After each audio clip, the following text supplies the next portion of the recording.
What would you do if you felt God was calling you to give away your age as a percentage of your income and to increase it 1% per year?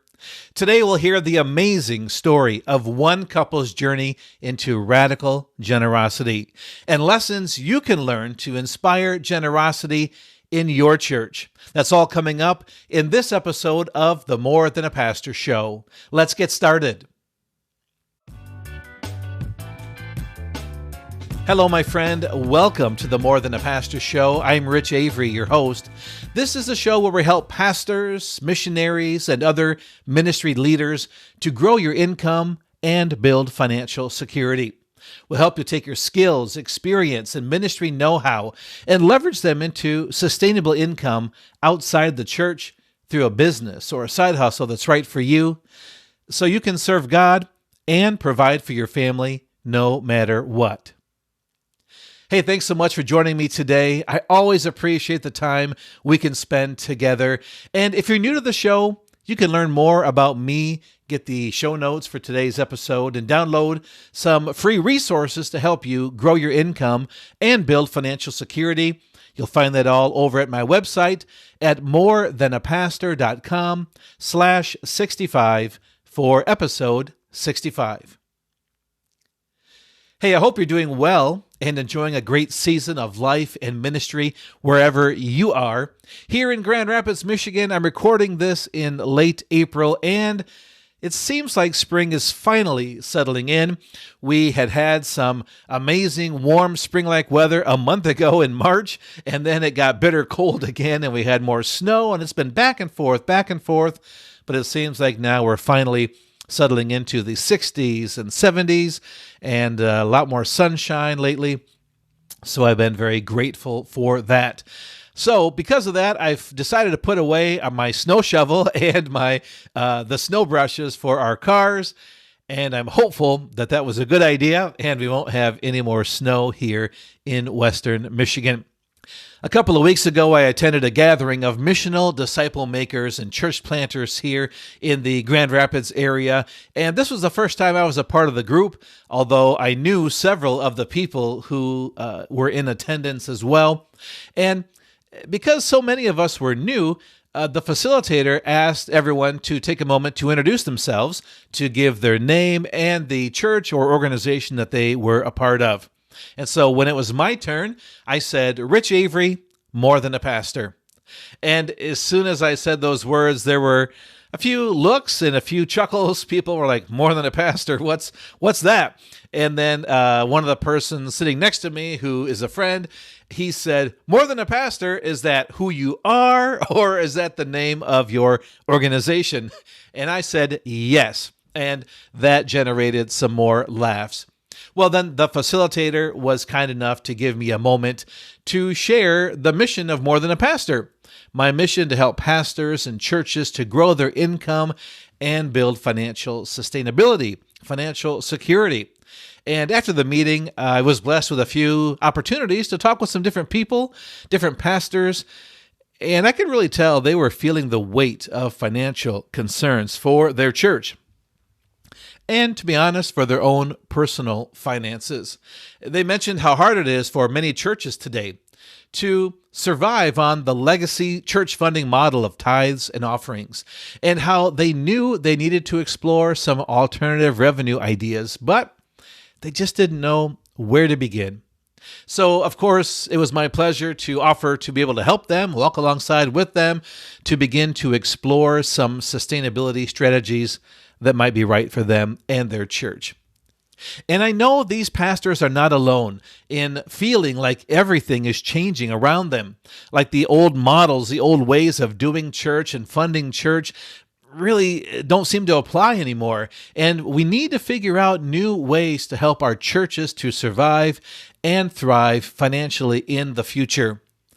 And if you're feeling the same thing as well for your church today, I want you to know that you're not alone either. I'm here to support you every step of the way. And in upcoming episodes of the More Than a Pastor Show, we'll be diving deeper into some of these important topics and equip you with stories, tools, and insights to help you increase the financial sustainability for your church. We're also offering individualized coaching to help you unlock the strategies that are right for you and your church so you can diversify your revenue streams, foster a growing culture of generosity, and navigate today's funding challenges with confidence. So if you know it's time for your church to begin to wrestle with these issues and questions, but you're not sure what your next step is, why don't you make it this? A free 30-minute strategy session with me. Now, don't worry, there's no high-pressure sales pitch. There's no sales pitch at all. This is just my gift to you to help you clarify your goals and identify your best next step forward.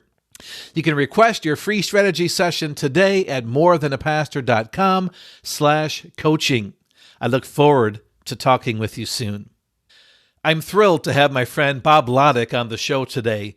Bob is the host of the award-winning Seed Time blog and Seed Time Money podcast. And he and his wife Linda have been empowering Christians to live financially free and give more generously for nearly 2 decades now. The journey for Bob began back in 2002. His car had broken down. He was stranded 1,000 miles from home. He had only $7 left in his bank account, and Bob had reached the breaking point. He was stuck in a dead-end job, living paycheck to paycheck, and he was overwhelmed by debt. And Bob says he'd been following the world's financial advice, and he was living the fruit of it. And in that day, in desperation, he cried out for God's wisdom, for a different way. And the answer that God gave him was a simple 4-part formula, one based on timeless biblical principles, and most importantly, it worked. After applying this simple formula, Bob discovered that his financial stress began melting away, and he finally, for the first time, felt like he was fully in control of his money.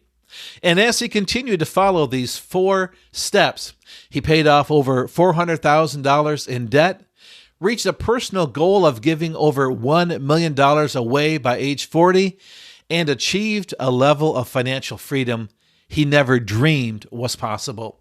Since 2007, through their blog, podcast, and several books that Bob's written, including Simple Money, Rich Life, Bob and Linda have shared their practical Bible-based financial insights with over 54 million readers and listeners. I was trying to remember when Bob and I first connected. I think it was well over 10 years ago, maybe back in 2011, when I was actively blogging on personal finance for pastors. And at some point, Bob invited me to become one of the writers for his blog, which I was completely honored to do. I really enjoyed this interview with Bob, and I think you will too. In this conversation, Bob goes into the backstory behind Seed Time. He shares how God led them to their Give Your Age philosophy and how they've given away over $1 million by age 40. I asked Bob for his insights on how to grow generosity in the church and how to make the offering times more meaningful in our worship services. He gives 5 ways that pastors can live, lead, and preach more authentically about money. Bob explains why he's passionate about side hustles and online businesses and why there's never been a better time to launch one. And Bob offers us a generous free gift. To learn more about Bob, please visit seedtime.com. And now let's get to our conversation with Bob Lodick. Let's do it. Hey, Bob, welcome to the More Than a Pastor show. Rich, I'm excited to be here. Thanks for having me. Oh, my pleasure. I was trying to think back to how long it's been when I first connected with you. Maybe it's been like over 10 years, I'm sure, maybe more than that, with your first website, which was Christian PF or Christian Personal Finance. And I was privileged to be able to contribute some articles to that back in the day. And now your site is called Seed Time. And I'd love for you to share with the More Than a Pastor audience kind of your vision for how you got started in personal finance. And I guess with that, your story as well of what it means to you and what we can learn about that today. Yeah. So I kind of accidentally found my way into talking about money. I was a mess financially growing up, not at all the model student when it came to personal finances.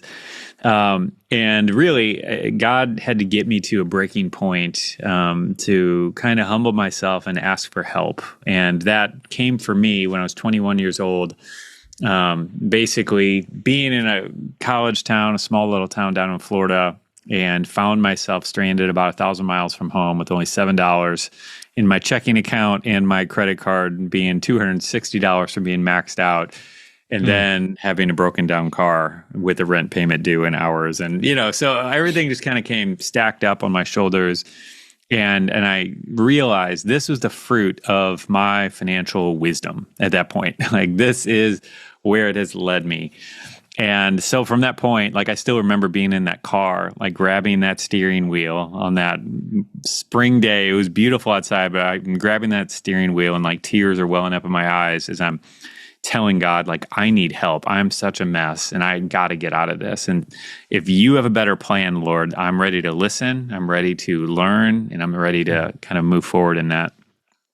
And so that's where everything kind of began for me, my turning point in it. And then from that point, the first thing was I realized that the Bible talked about money.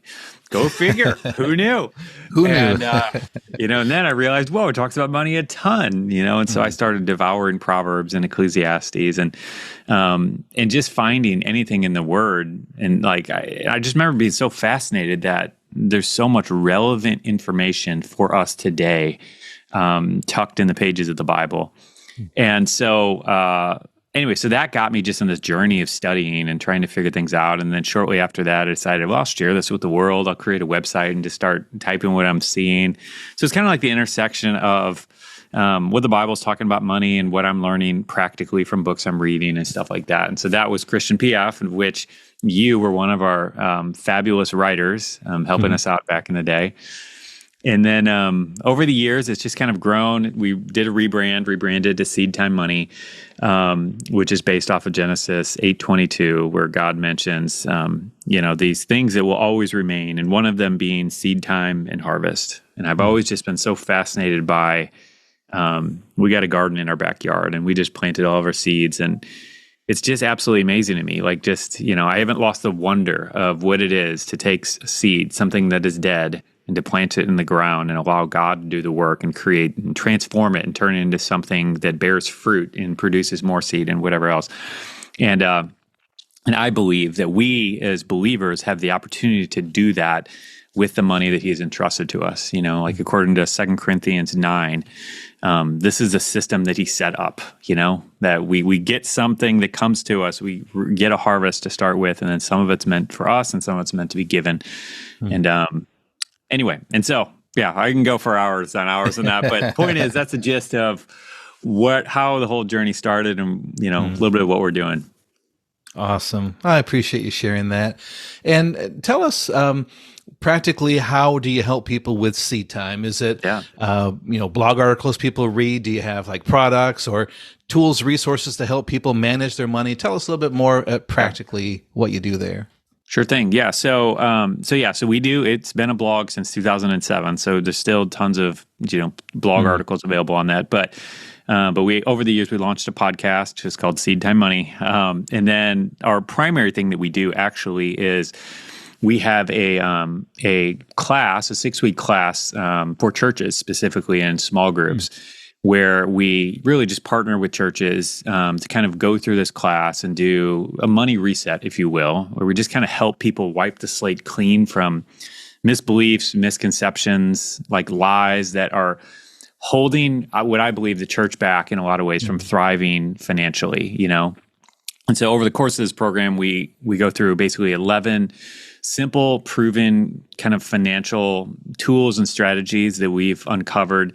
And then a handful of different exercises, and just to kind of make the whole thing feel less like a lecture and more like a transformative experience where we get to learn just kind of about the adventure that God has planned for us with our money.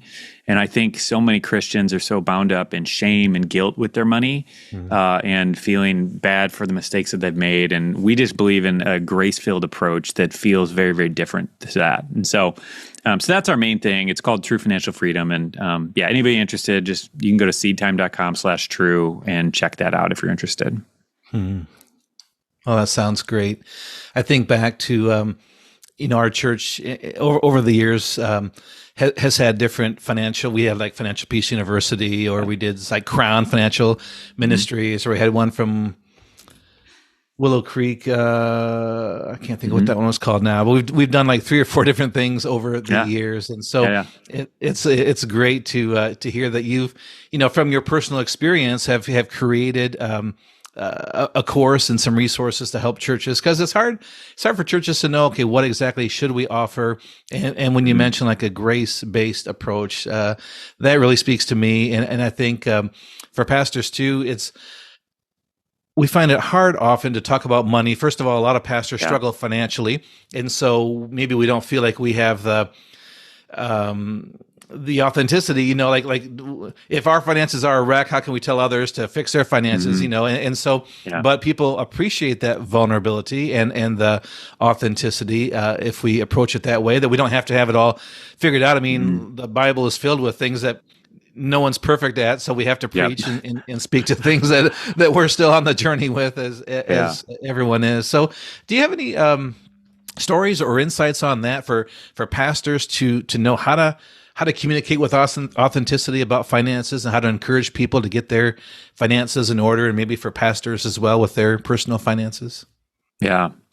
Well, I think the thing that I've learned over the years that I didn't understand, I grew up in a middle-class household, and anyway, and my journey was very much of a middle-class mindset of, I'm never going to break out of this. This is just my lot in life, and, limiting beliefs, and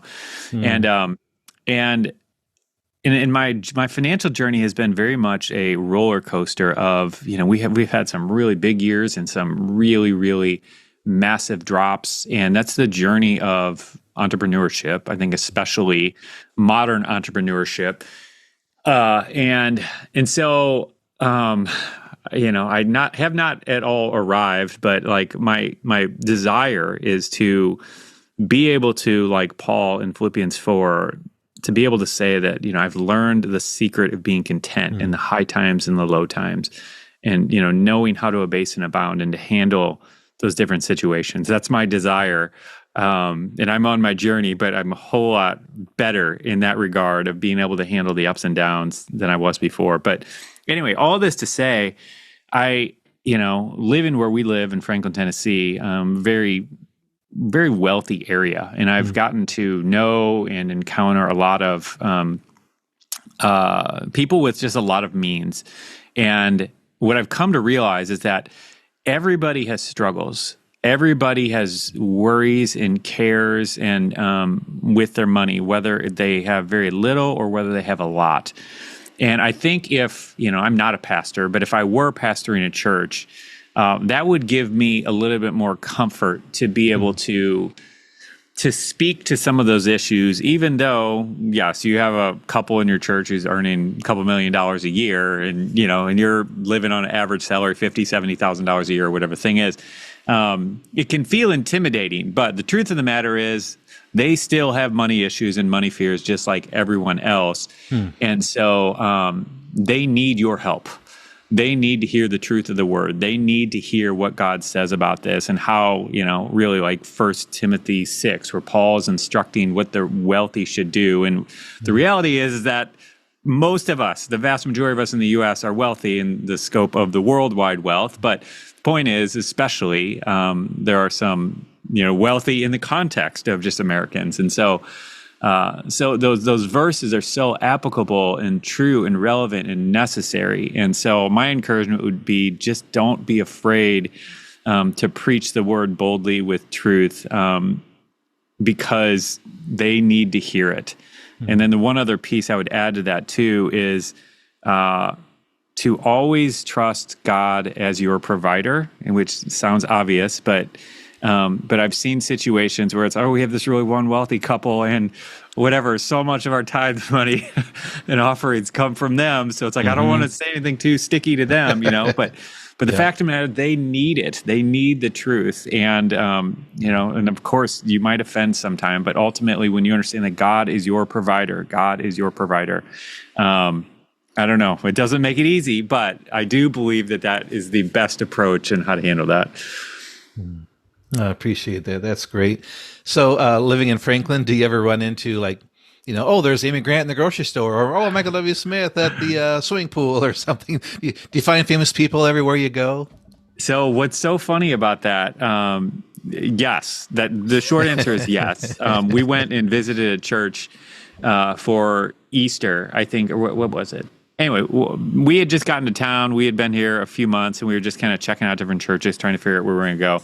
Go to this one church, just normal church, whatever, and we sit down and worship starts, and Michael W. Smith comes out, and he just happens to be leading worship that day. and so anyway, and yes, short answer is yes. In downtown Franklin and Leapers Fork area, yes, it's probably not like L.A. or Hollywood, but there's plenty of well-known people who seem to be around.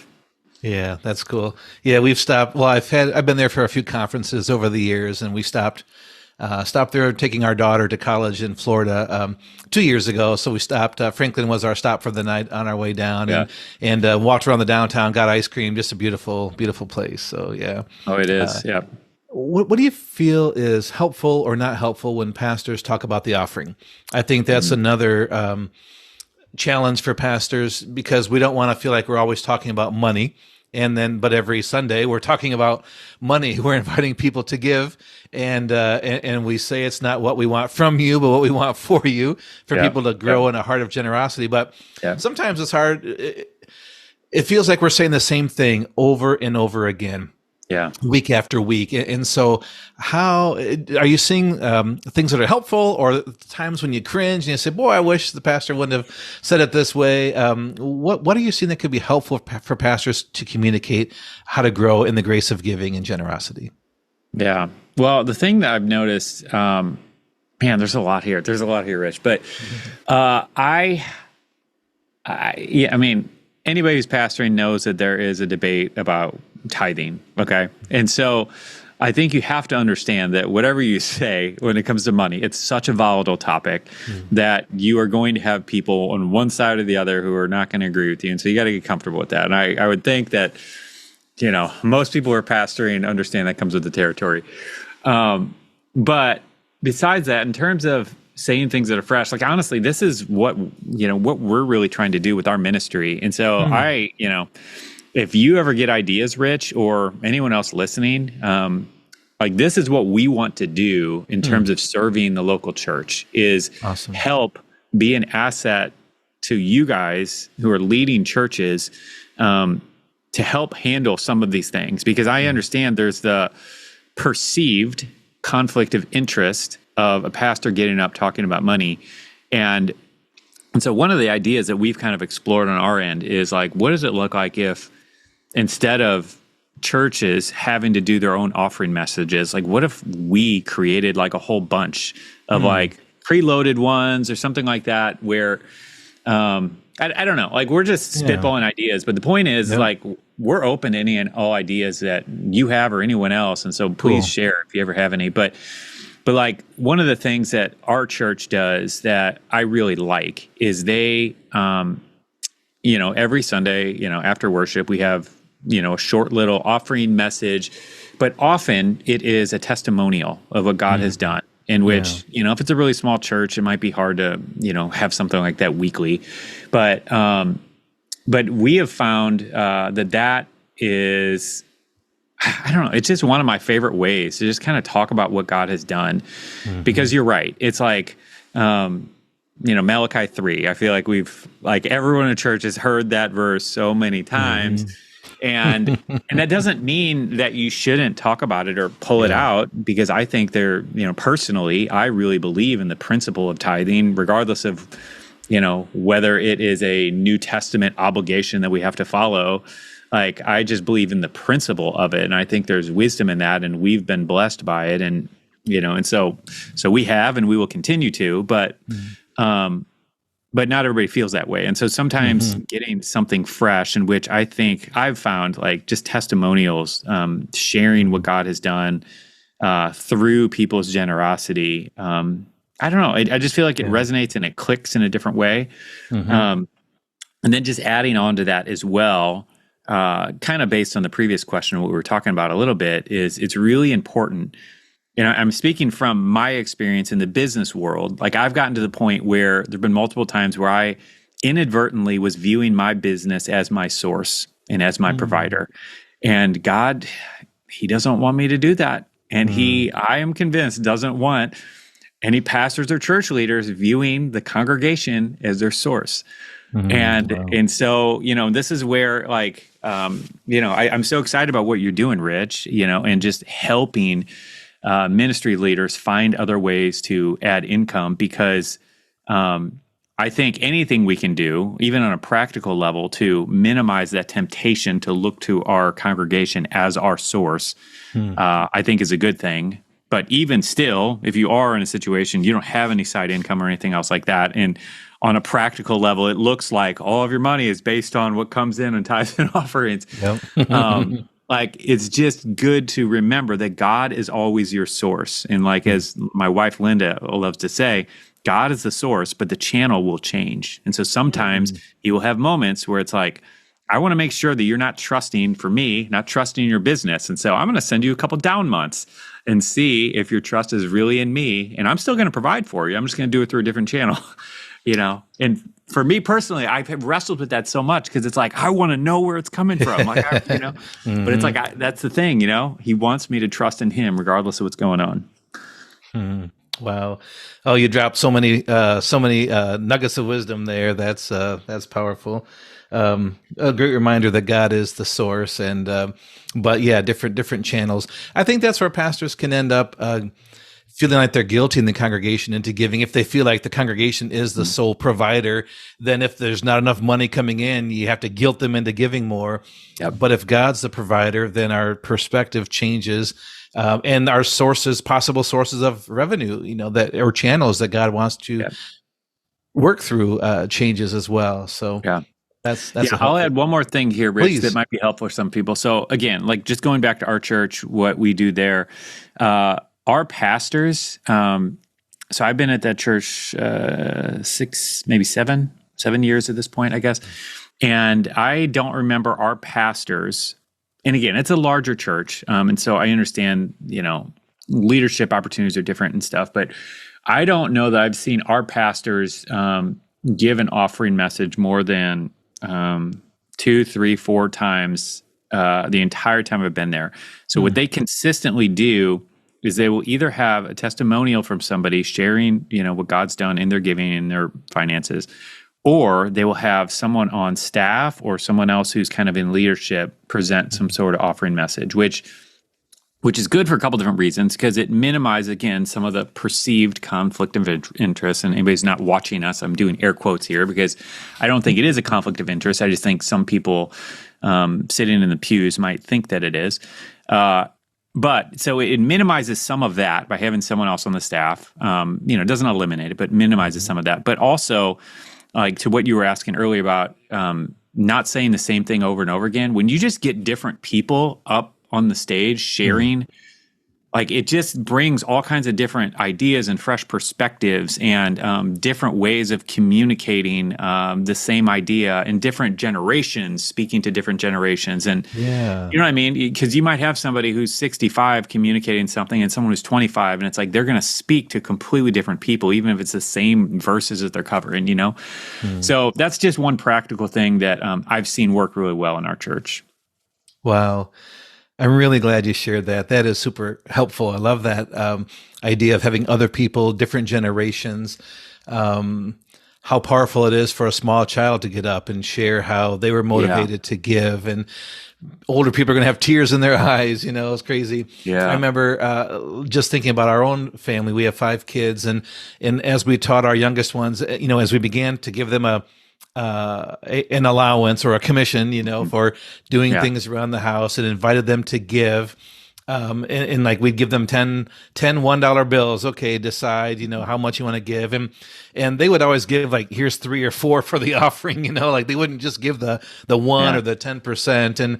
And somehow, they were, they've learned, people learn to give less generously, but at the beginning, they had such a Yeah. heart of wanting to give, or were motivated Yeah. when they heard of a need, they wanted to give right away. And so if we invite our people to share their stories of their motivations for giving, and for younger people, wow, that's really powerful. I Yeah. love that.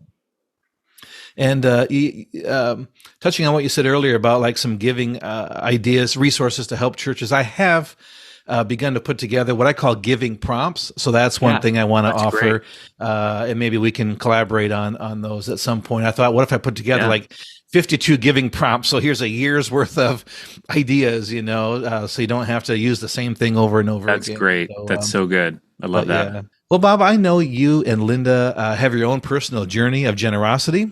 You have certainly been blessed of the Lord, and you've had a heart to share that blessing with others. Would you speak to what He's led you to do, and how you've kind of been on this personal journey of generosity? Yeah. So our story is interesting. So it takes a turn about 11, 12 years ago. So we got married 19 years ago at this point. And so we were, tithers, pretty faithful tithers all throughout the first few years of our marriage, and, gave maybe a little bit more, 11, 12% average per year, something like that. And we, again, both of us came into our marriage complete financial messes. And so we had a ton of debt. And so we spent our first few years just trying to pay off all that debt. And so we got it all paid off, got the car loans paid off, credit cards paid off, even got the student loan paid off. So all we had at that point was a mortgage. And I remember, we had this field near our house that I used to go pray at. And so I'd go up to this secluded field and just pace around and pray. And this one particular day, I was going to God, and my main prayer request that day was, Lord, can you help us get our house paid off faster? And I'm a numbers nerd, and so I had a spreadsheet that showed me that in about 3.5 years we were going to get it paid off, but I still wasn't satisfied with that. And I was literally praying to God, I want it faster in 3.5 years. And so anyway, so I'm up there praying and asking for this. It's like, you have not because you ask not. So I will ask, we'll see. Worst thing you say is no. And so as I'm praying, one of the clearest things that I've ever heard Him speak to my heart, not an audible voice, but man, it's like I know that it was the Lord. And He said, if you really want to see me move on your finances, I want you to begin giving your age as a percentage of your income. So I was 31 at the time. And again, we were given 11, 12%. And so I'm like, all right, this is like a 20% increase on our giving. Wow. And like I'm looking up to the sky, like scratching my head, like where did this idea come from? Like, this is bonkers. I'm like, I don't really think that's the devil. It doesn't seem like He would ask me to be more generous. Like, anyway. And so I'm like, I really think this is the Lord, but it seems so crazy. And so, and then I start thinking through a little bit, doing mental math, and I'm like, I don't even know if we can pay for groceries if we do this. Like, this feels like too big of a stretch. And all this stuff. And then I go to the next thing where I'm kind of like a little bit annoyed and angry. I'm like, God, I just came to you asking you to help us get our mortgage paid off. And now you're just telling me to give all our money away. So we're never going to get it paid off now. And so anyway, so I end up going back down and talking to Linda and saying, Helen, God just, I dropped something crazy in my mind. Then I'm like, anyway, what do you think about this? And I explained it. And she just looked at me and she said, if God is asking us to do that, I think there's something really cool on the other side of it. And I'm like, I guess you're right. And so anyway, so from that point, we decided, okay, well, we'll give it a shot and we'll see what happens here. And, and I go back to my spreadsheet and calculate everything. It's like, it's going to take us now 10, 11 years to get the mortgage paid off. And so really for me, just being honest, like looking back with clarity, the mortgage payoff had become an idol in my heart that I was lusting for and that I was longing for. And God wanted to test my heart. And that's what it was. And He's like, are you willing to lay that down, to obey me? And And thankfully that time I did. And so we began giving 31% of our income that month. And then the craziest thing, Rich, this is how God does things. Yeah. It wasn't 10 years later, but it was 10 months later. And we found that our mortgage was 100% paid in full. And it makes absolutely no sense, but like, this is just how God's math works. It doesn't work like the world's math. And so the fastest path for us getting to that was doing the opposite and giving everything away. And so anyway, like that was the thing that really transformed our giving. And ever since that point, like I've never seen giving the same way. Wow. What an amazing story. How did it feel to see God provide in the midst of you making that commitment and still seeing income come in? I mean, I guess you must have had more come in than you expected. What was that like?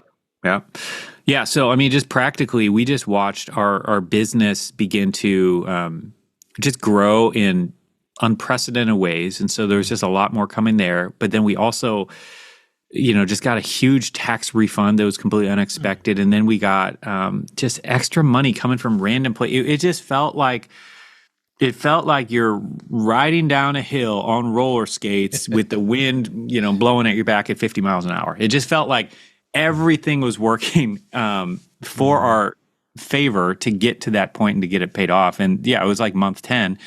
Like I remember looking at our bank accounts. I'm like, hun, like we have enough in there to write that final check to the bank and to pay off the mortgage.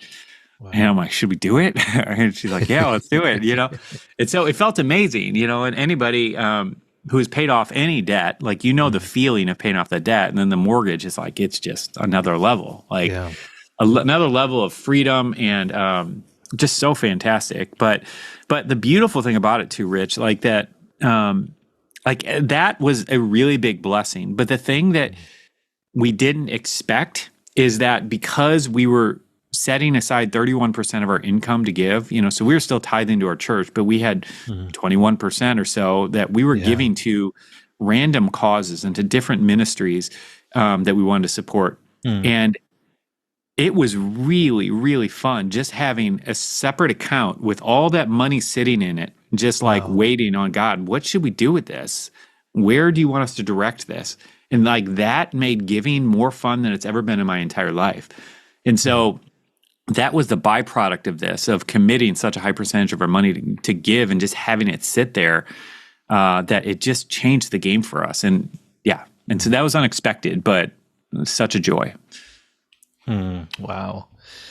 And did you feel by the time you were able to pay the house off, did you feel like that experiment or that blessing was concluded or over, or has that carried on, or what was that like at that point in that decision-making process of discerning what next?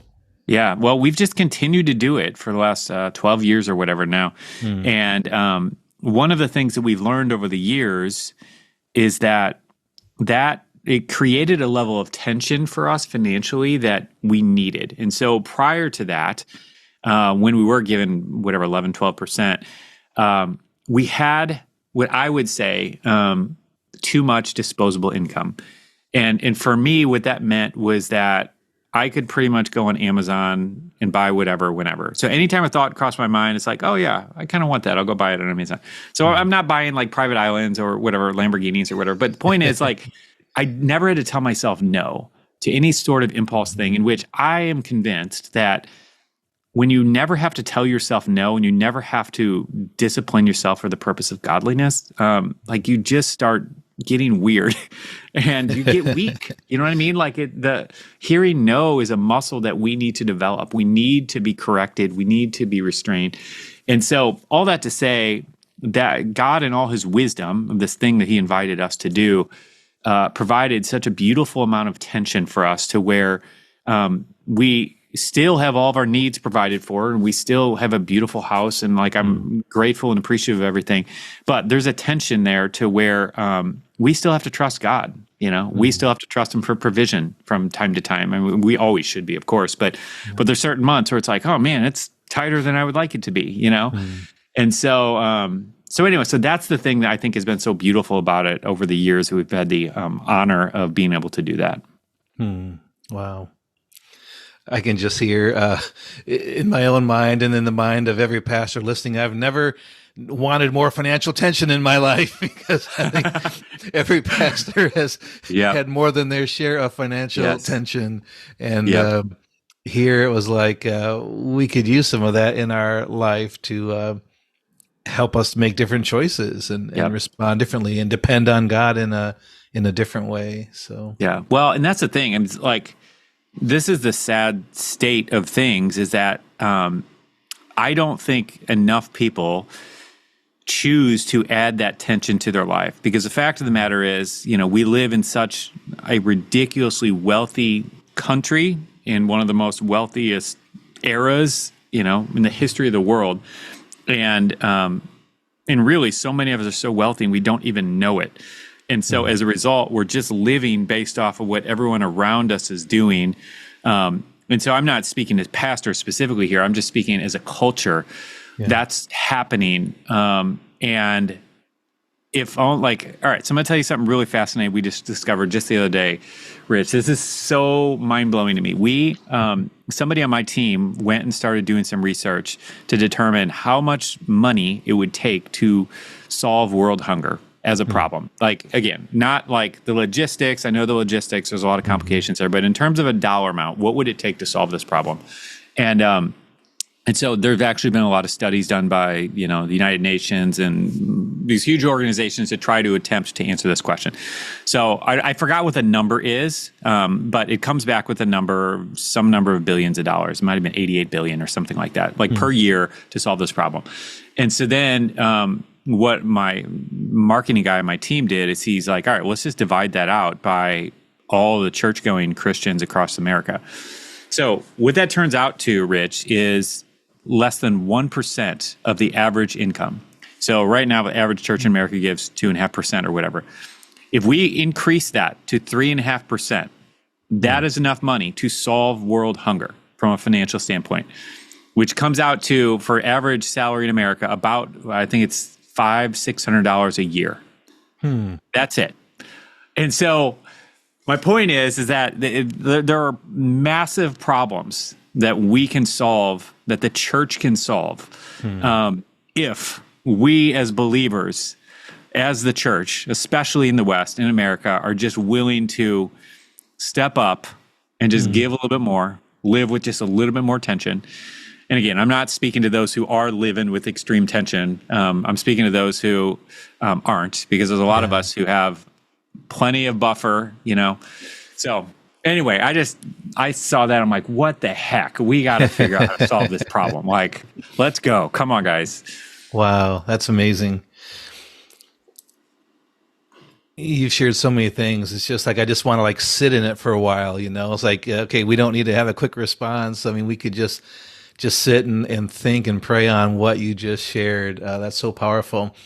What if every pastor had a vision in their community for a problem like that they could solve, whether it's kids that don't have, like kids that are on the basketball team that can't afford the uniform or the physical, or kids that are homeless in their community, or whatever it might be, but to identify a problem and invite the church, like, how about our church solves that problem, or join with a few other, or every church in our community, and we say we're going to get all over that problem and solve that, and adjust our lifestyle or our budgets accordingly. Because everybody I've talked to about this, Rich, is like, wait a minute, I would just need to give a $500 a year, and then that would solve the problem. Like, so that's what's so beautiful about it, is that it makes it feel like, oh, it's not squishy anymore. It's like, I can contribute my part to solve that problem, and it feels so much more tangible.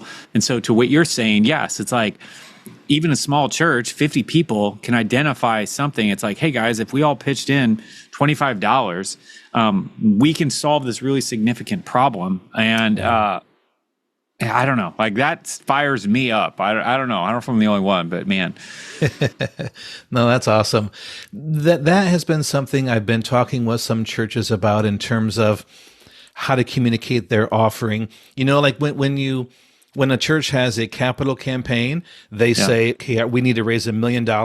And that means we need 20 families to give 250,000 or what, or I guess the math doesn't work that way, but we need X amount of families to give this amount to give this amount. But what if we did our annual budget for the church that way, so that then everyone could identify, okay, I could own that piece of it, or even those people that maybe feel like they can give nothing, okay, I could at least give 100, or I could give 1,000 this year, or I could give $1 a week, but presented as like, this is our goal for the year, and where do you feel God's calling you to commit to give this year, instead of just making it, I'll just give what I feel like, in that moment, or I'll give my certain percentage or whatever. But I just wonder if that would help people get it in their minds more. That's how much the church needs, and here's how I'm contributing exactly to meet that need. So.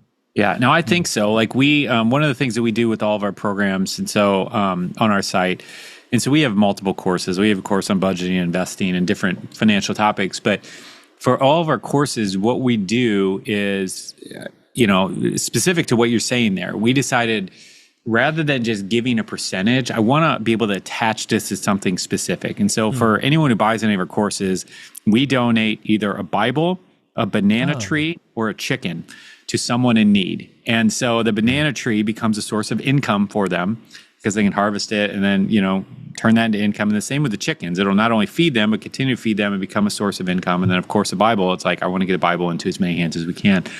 And so it just feels more tangible, and it feels more, there's just something about that feels better than an open call to, or in our case, like we're just giving a certain percentage away. It's like, okay. But I can get excited. It's like, I bought this course and this sent the Bible into this little girl's hands as a result of that, So I really like that. I think it's a great idea, Rich. Bob, wow, I love that idea that you've shared. And true to your name of Seed Time Money, each of those gifts is literally planting a seed. The banana tree, the chicken, the Bible, there are physical or spiritual seeds that are being planted that will continue to bear fruit in the lives of those who nurture them. So, Bob, you've talked about everything you've done here is an online platform that you've created. You had that vision, I think you said in 2007, starting with Christian PF, and then that's grown into Seed Time Money. What would you say to a pastor or missionary or other ministry leader that's wondering, could I have my own online business? You've shared some amazing things about the power of an online business and how it has changed your life, and the message that you share through that changed the lives of hundreds, thousands of people. So what could something similar do for other pastors? How speak to like the power of an online business where a pastor could take their message that God's given them and create income around that. Yeah. Yeah. So I often, I don't get to talk about this that much, but I do love talking about it. So I'm glad you asked. But one of the things that I always often remind people, and you might say this too, Rich, but like there's never been a better time in the history of the world to be able to have a side hustle and extra income, and specifically around the thing that God has gifted you with. Like the skills and talents that are unique to you that He's put inside of you.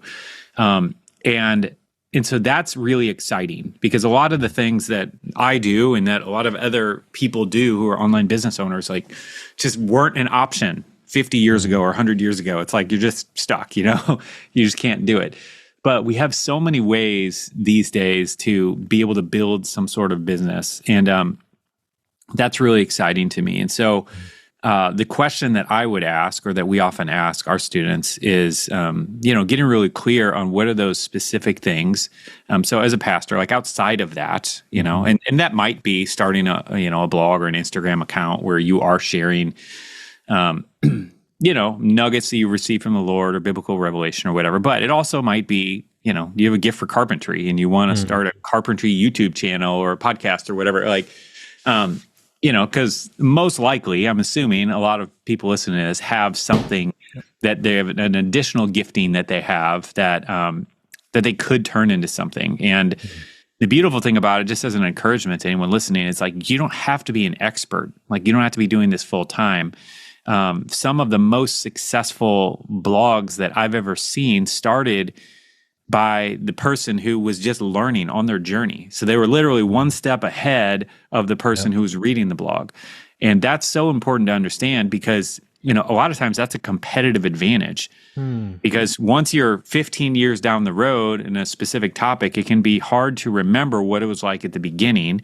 Whereas if you're just a month or two down the road in your journey of what you're learning and what you're sharing, oftentimes it's more accessible to the people that, might be reading or following or whatever you're doing. So yeah, Rich, we can take the same direction you want. I'll let you steer me from there. Well, I just keep thinking more and more the power of an online business and how, every pastor is has different passions and interests, how they could take their sermons or devotional thoughts, create books, create podcasts, create different courses or things around that. And that may not be for every pastor, but some certainly could, or others have different passions or interests, or like you mentioned, even if it's hands-on sorts of things like carpentry or things like that.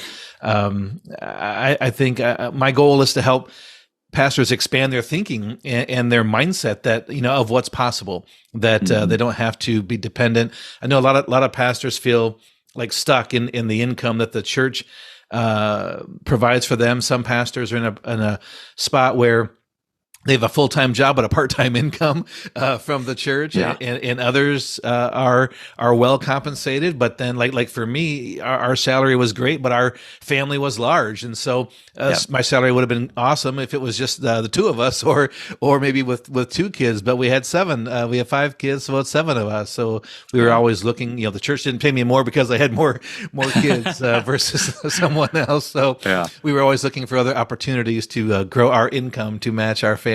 So maybe could you speak about belief and what's possible and maybe mindset? I think maybe poverty mindset that some pastors maybe find themselves in today.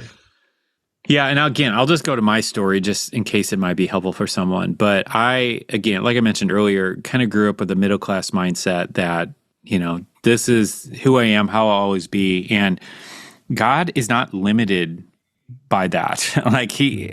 This is the thing that, really blew my mind. So I got my job in corporate America. I'm working there, and I had been working in corporate environment, as a not salaried but dollars per hour employee for 5-10 years, and so through that I developed my understanding of what income increases look like, and that was that if it's a good year, I'll get 3% raise, and so that was like. My faith for an increase in my income was like, if I'm really boldly stretching my face, it's a 5% increase from one year to the next, and that was pretty much where it was. That was the walls that I built up. That was the extent of my faith. That was my mindset. The limitations that I put on myself and on God. Really, it wasn't just me. That's what I was limited in my belief of what God could do. And then he just destroyed that and just obliterated it just to show me what he could do. And it was so crazy. And so again, just a little bit more of my story and what happened. But basically I'm working at a financial services firm in 2008 when the whole crisis happened. Our firm gets bought out by a bigger firm. In that, my entire department gets eliminated. And so I get a pink slip and they say, you're going to be gone. And I remember, going to look for another job. And in doing so, I sensed the Lord said, no, I don't want you to look for another job. And I'm like, all right, well, what do you want me to do? I'm married and we have rent payment. And he's like, that blog you started last year? I want you to go work on that full time. And I reminded God that it was 2008 and no one makes full-time income from a job. And he didn't seem to care too much about that. And he's like, I want you to do that. And I'm like, okay. So anyway, all that to say, I got laid off and I became a full-time blogger in 2008, making $100 a month from my blog. But knowing that God was leading me to do that. And what was so crazy, again, just one of those crazy God stories of what he did, as I stepped out in obedience to do that thing, 9 months later, my blog income surpassed my day job. So it went from $100 a month to probably $3,000-$4,000 a month in a matter of 9 months. And then 6 months later, it doubled. And so like I experienced this, and it just like it forced me to tear down all the limiting beliefs of what I thought was possible with God and what I thought was possible with my income being differently. And of course, in my case, like God used our blog as the vehicle to kind of help do that. But the point is that there's a whole bunch of different vehicles or channels, like we referenced in before, that God can use. And so for anyone listening who is having a hard time breaking out of that really small mindset, just know it's not just blogging. It's not just podcasts. It's not just a YouTube channel or writing a book or whatever the thing might be. It could be anything, but that's the beautiful thing is God can use anything. And so he's not limited. And so I would encourage you just to tear down any of those limiting beliefs that you have and truly understand, like meditate on Ephesians 3:20, that he's able to do exceedingly abundantly above and beyond all you can ask, think, or imagine, like according to the power that works with you. Like it's like so exciting when you understand what God's able to do. But until you've experienced it, I know sometimes it's hard to believe it. And so that's why I'm here, being someone who's gone through that and experienced it, to cheerlead a little bit to hopefully anyone who is where I was to be able to see that, yes, he is able. He is able. Amen.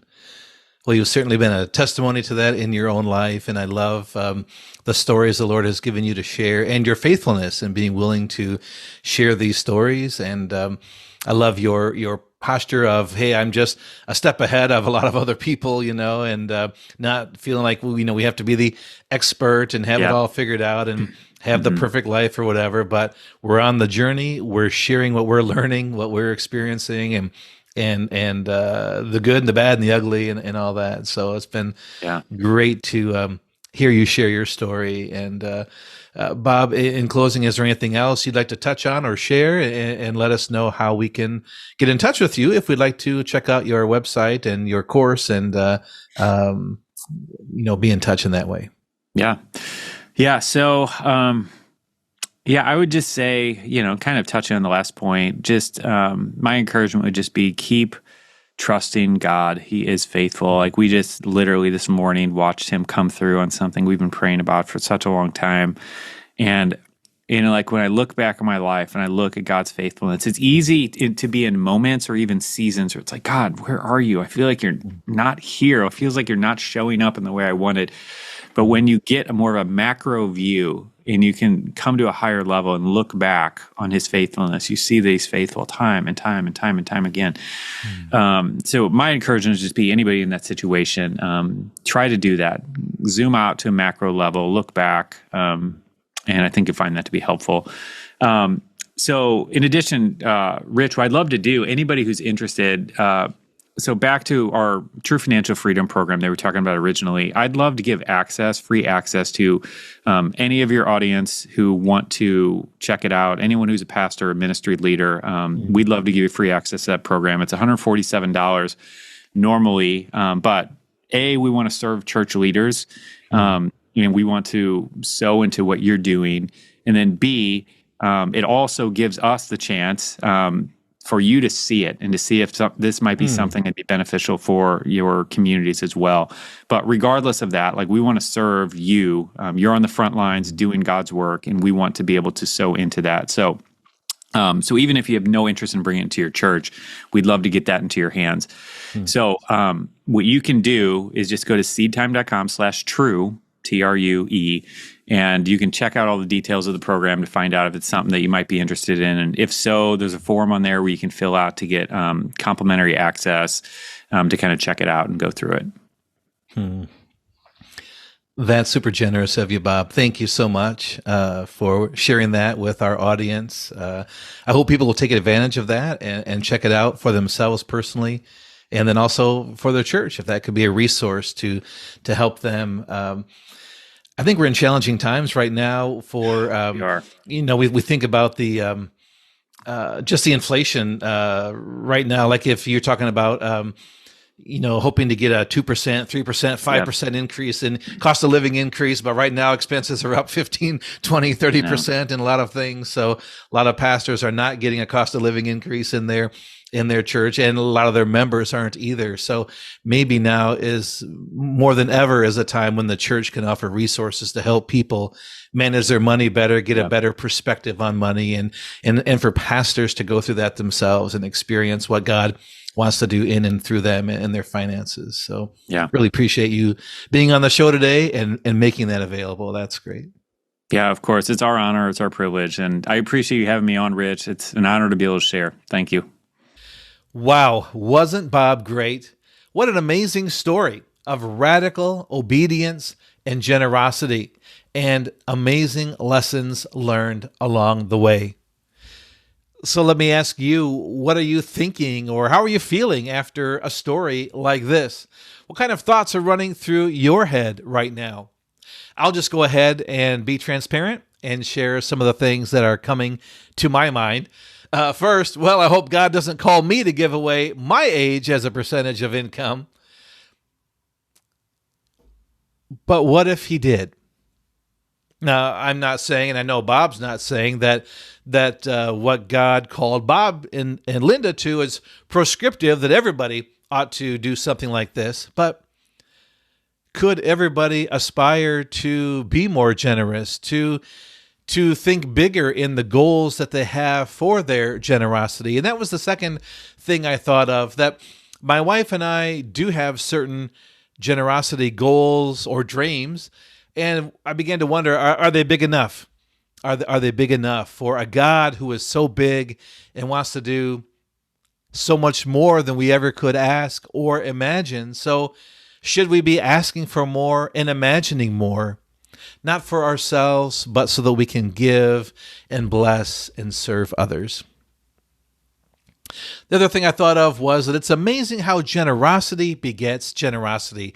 Isn't that true? Have you seen it in your own life or in your church, where one person shares a story of generosity and that inspires someone else to do an act of generosity, and then that story inspires someone else to do an act of generosity, and it's just like the gift that literally keeps on giving. And I began to think the power of seeing that come to life in our own churches, when we can be more effective in sharing these stories of generosity from people from all walks of life, and how these stories can inspire others to be generous and to give, and to see God working and moving in their lives like never before. And then the last thing I'll share that I thought of was how amazing it is that huge problems like world hunger can be easily solvable when they're broken down to smaller bite-sized pieces. When they're broken down into bites that everyone can get their minds around and their arms around. Like, oh, every Christian giving $500 can end world hunger? I can see that. I can visualize that. I could do that, and that goal could be achieved. And so as we think about generosity in our own lives or for our congregations, are we breaking those dreams and those goals? First of all, are they big enough? And second of all, are we breaking them down into pieces that are manageable enough so that everyone can see how they can play a role in it, how they can have a tangible action, make a tangible gift that can solve that problem and make that difference. Another thing that really challenged me in Bob's story is the power of consistent action. I have been very inconsistent in my blogging and podcasting over the last few years, and I fully believe that my inconsistency has kept me stuck at a certain level of success. And I know I'm capable of doing so much more, and I know I could be serving so many more people if I was more consistent in producing content and getting this message out and making it more shareable for people to spread the word to others. And so that was one of the things that I was challenged with, is to be more consistent in taking action and in getting back into a regular rhythm of releasing new episodes each and every week. So these are just some of the ways that Bob's interview impacted my life. I'd love to hear how it impacted you. What would you do if God asked you to give your age away as a percentage of income? What are some of your generosity goals, or for you personally or for the church? please let me know. You can email me at rich@morethanapastor.com. Well, toward the end of the interview, Bob was so generous in offering free access to his program called True Financial Freedom. And if you'd like to check that out for yourself or for your church, you can do so by going to Bob's website. Again, that's seedtime.com/true. I'll put the link for it in the show notes. And then you can click the box that says Get Pricing Info. And once you click that box, you'll be brought to another page where you can enter in your contact information and you'll be given free access to check it out. Again, that's Bob's True Financial Freedom Program. Go to seedtime.com/true. Well, that's it for today's show. Thanks so much for joining me. Before we go, could you do me a favor?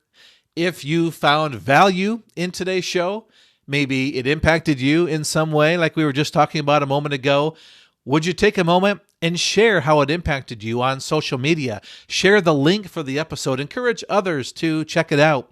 Or maybe in your mind, you thought of someone that ought to listen to this episode. Just take a moment right now.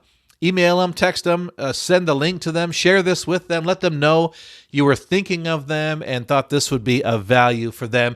That would be a help for them, and it's a help for us to spread the word so that others can learn more about More Than a Pastor and our message here to help pastors to grow their income and build financial security. We would really appreciate it. Hey, until next time, remember that you are more than a pastor. Saying yes to God's call doesn't mean you have to say yes to feeling stuck, broke, or unfulfilled in your life and ministry. Let's work together and help you create the life, impact, and income that you were made for.